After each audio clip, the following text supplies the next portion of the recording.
이르시되 내가 고난을 받기 전에 너희와 함께 이 유월절 먹기를 원하고 원하였노라. 아멘. 해외 기독교 영상을 번역해서 올리는 I am still Christian이라는 계정에서 제가 봤는데요. 꽤 설득력이 있어서 제가 소개해드리고 싶습니다. 예수님이 십자가에 달려 죽어가실 때 양옆에 행악자라고 되어 있습니다. 성경은 행악자 2명이 양옆에 있었습니다. 그중 하나가 예수님께 이렇게 말합니다. Come on! 이렇게 진짜로 얘기한 건 아니에요. 좀 이게 재밌게 하다 보니 Come on, miracle boys! 네가 그리스도라면서 어디 한번 너와 우리를 구원해봐. 그럼 내가 믿어줄게 라고 이야기합니다. 그러자 다른 한 명이 그를 꾸짖습니다. 야, 이 멍청아, 우리는 죄값을 치르는 거지만 이분은 죄 없으신 분이야. 그리고 그가 예수님을 보며 말합니다. 예수님, 당신의 나라에 임하실 때 나를 기억해 주옵소서. 이때 예수님이 이렇게 말씀하지 않으신 거죠. 잠깐 기다려봐.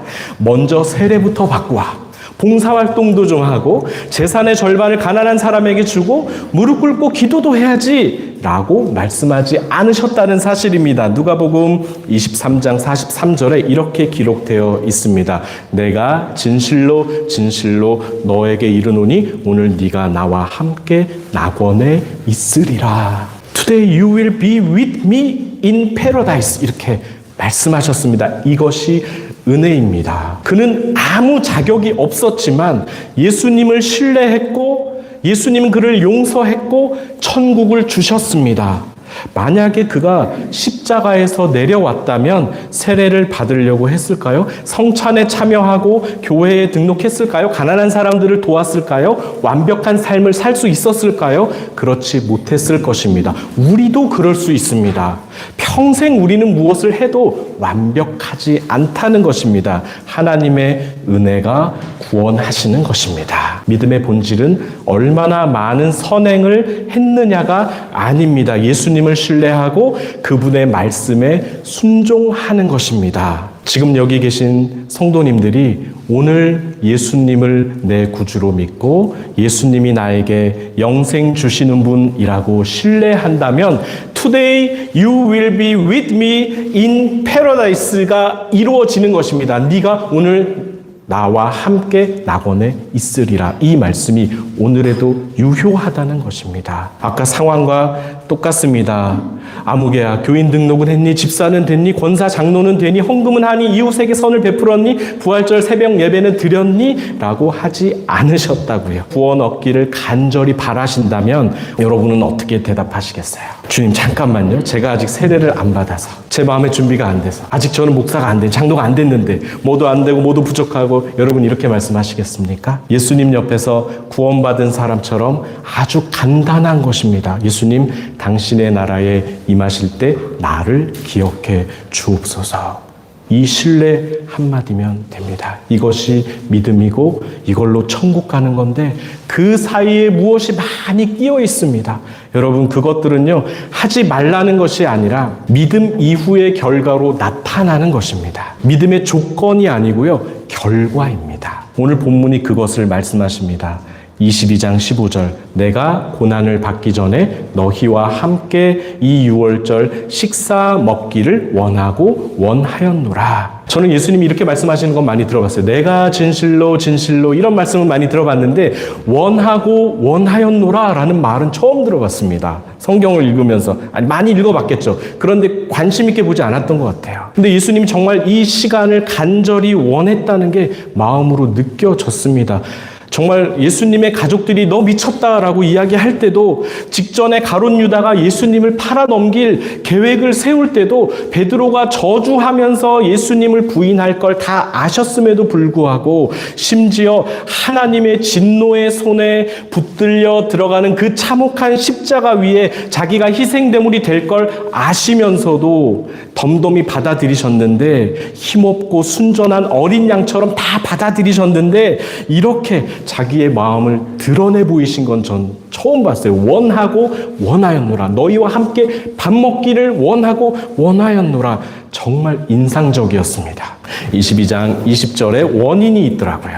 저녁 먹은 후에 잔도 그와 같이 하여 이르시되 이 잔은 내 피로 세우는 새 언약이니 곧 너희를 위하여 붓는 것이라. 여기서 붓는 것은 흘린다는 뜻입니다. 내 피를 흘린다. 너희를 위하여. 그래서 성찬의 의미가 살과 피, 죽으심, 죄와 용서, 십자가 굉장히 다양합니다. 그런데 저는 먹는 걸로 봤어요. 성찬은 먹는 것이다. 더 밝은 의미입니다. 함께 먹기를 원하고 원하셨습니다. 왜냐? 새 언약을 주기 위해서. 예수님의 피로 세우는 이 새 언약이란 무엇이냐면 예수님 전부를 다 걸고 생명을 걸고 맹세하겠다.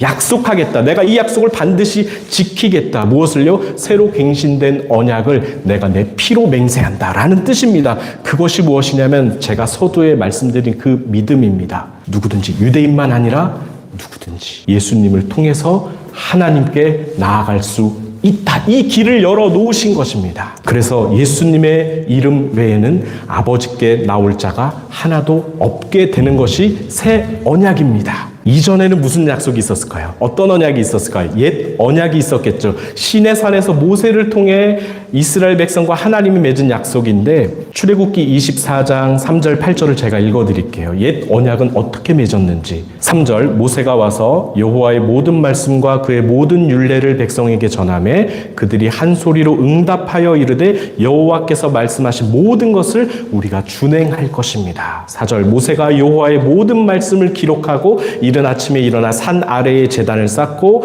이스라엘 12지파대로 12기둥을 세우고 5절 이스라엘 자손의 청년들을 보내어 여호와께 소로 번제와 화목제를 드리게 하고 모세가 피를 가지고 반은 여러 양푼에 담고 반은 제단에 뿌리고 언약서를 가져다가 백성에게 낭독하여 듣게 하니 그들이 이르되 여호와의 모든 말씀을 우리가 준행하리이다.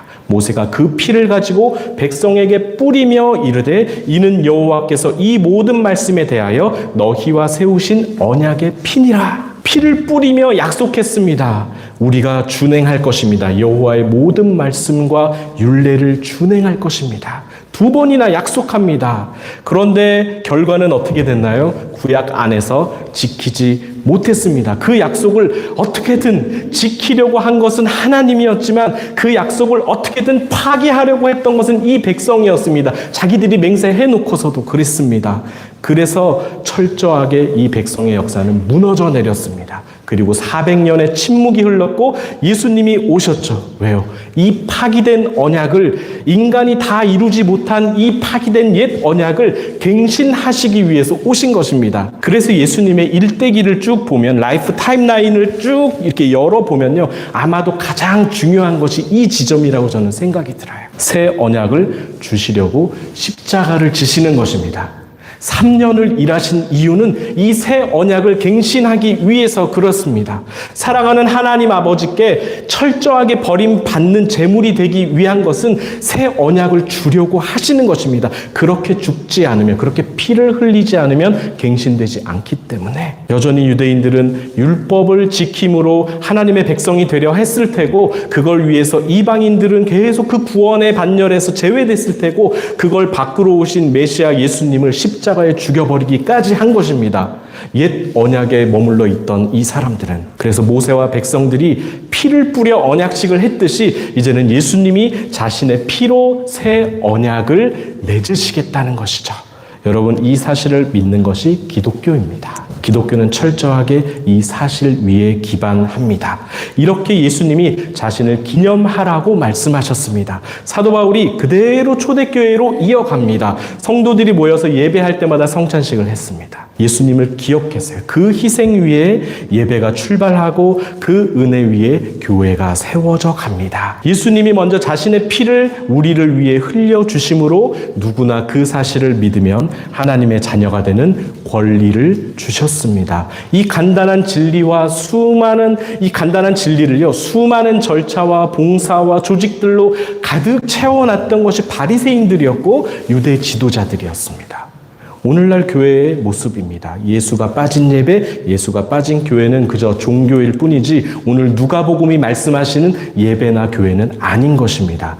예수님은 그걸 너무도 원하셨던 거예요. 제자들이 유대인들처럼 옛 언약에 갇혀 사는 것이 아니라 예수 그리스도를 믿음으로 하나님을 아버지라 부르고 하나님의 자녀가 되는 새로운 길을 열어주고 싶으셨던 것입니다. 그게 오늘 본문의 마지막 식사였고 모든 옛 언약이 파기되어 효력을 상실하는 결정적인 시간이 바로 마지막 만찬이었습니다. 얼마나 감사한지 모르겠습니다. 만약에 교회를 개척하겠습니다. 그래 율법부터 외워라. 율법서, 모세오경 다 외워라. 제사장 학교에 다녀와라. 예루살렘 본가에 가서 통곡의 벽 앞에서 이마가 눌리도록 기도해라. 양 잡는 법을 익혀라. 이런 게 아니라는 것을 저는 너무 감사해요. 안 그랬으면 이제 어제 저녁부터 막 그저께부터 양을 잡느라고 난리를 폈을 거예요. 실제로 양 잡는 교회들이 있습니다. 어떤 이제 퍼포먼스를 위해서 하긴 하는 건데 이것만 믿으면 되는 거예요. 교회 개척하겠습니다. 그러면 사실 이 한마디면 하늘과 땅의 모든 권세를 내게 주셨으니 그러므로 너희는 가서 모든 민족을 제자로 삼아 아버지와 아들과 성령의 이름으로 세례를 베풀고 내가 너희에게 분부한 모든 것을 가르쳐 지키게 하라. 볼지어다 내가 세상 끝날까지 너희와 항상 함께 있으리라. 이 명령 하나면 교회가 세워지는 것입니다. 가라고 하는 건데 순종하면 되는 거잖아요. 복잡한 절차가 필요 없다는 것이죠. 이렇게 간단한 길을 놔두고 왜 그렇게 어려운 길을 가는 건지 저는 안타깝습니다. 주님이 내일 새벽에 오신다 그래도 우리는 주님 이것도 해야 되고 저것도 해고 너무 바빠서 주님 볼 시간이 없네요라고 할 수도 있을 것 같아요. 그래서 성찬은요, 특별히 부활절에 하는 성찬은요, 모든 것의 시작이라는 뜻입니다. 교회의 시작이고 믿음의 시작이고 구원의 출발입니다. 교회에서 늘상 해오던 어떤 제도가 아니고요. 형식이 아니고 실수하면 혼나는 어떤 제사가 아니라 예수님이 우리를 위해 흘리신 피로 말미암아 우리 죄가 용서받고 하나님의 자녀로 받아들여지는 가장 중요한 시간입니다. 우리가 하는 이 모든 묵상이 예수님을 기억하려고 하는 것입니다. 예수님의 말씀과 예수님의 가르침과 그 뉘앙스와 그 분위기를 느끼려고 하는 것입니다. 그래서 누가복음을 택했어요. 그 모든 걸 다시 읽어 내려가는 겁니다. 리바이블인 거예요. 그분이 말씀이기 때문에, 진리이기 때문에, 그분이 하나님이시기 때문에 우리는 누가복음을 보고 있는 것입니다. 이거 하나 잡으려고 다른 걸 다 포기할 만큼 중요하다고 생각했습니다. 무슨 교회가 아무것도 없습니까? 아무것도 없어야 제일 중요한 걸 붙잡죠. 시간이 얼마나 없는데요. 건강이 얼마나 가겠어요. 이 세상에 귀를 기울일 뉴스가 얼마나 많은데, 교회가 또 할 일은 얼마나 많은데요. 그런데 이거 하나가 제대로 되지 않으면 무엇을 더 하겠습니까? 순전히 좀 이렇게 좀 사람 냄새가 나는 게 아니라 예수 향기가 좀 났으면 좋겠고 예수님이 기억나도록 하는 대화가 좀 있었으면 좋겠어요.